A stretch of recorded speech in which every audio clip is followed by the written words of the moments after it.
Bon dia de Sant Jordi a tots i a totes, oients, lectors, persones interessades en la literatura, en els llibres. Jo soc Margarita Picart i m'han demanat participar en el projecte online per celebrar el Sant Jordi d'aquest any de forma virtual. Res m'ha plagut més que fer aquesta activitat. M'agrada molt la lectura i en gaudeixo molt i també em fa molta companyia. Un llibre és un veritable amic i sempre el tens a prop.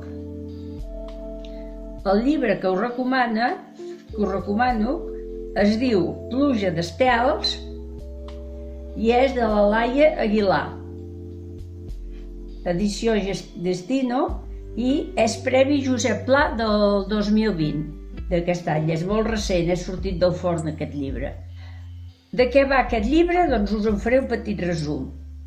Va d'un grup d'amics que fa temps que no es veuen i van a passar uns dies a la casa de Portlligat, que és de la família d'un i que està en el Cap de Creus.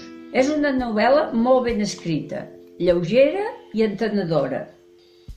Parla molt del mar, dels estels, de la pluja d'estels que anaven a veure, que és el títol del llibre.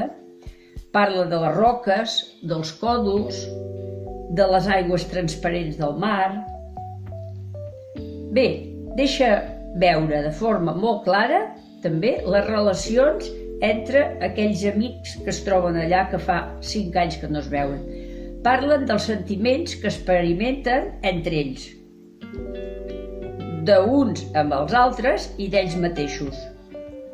També que hi surt aquí la inseguretat que tenim tots entre nosaltres. Doncs aquí surt la inseguretat entre ells. També es fa palesa en aquest relat i també hi ha un altre tema molt cru, que és el tema de l'eutanàsia. Doncs bé, us desitjo bon Sant Jordi i també us convido a llegir.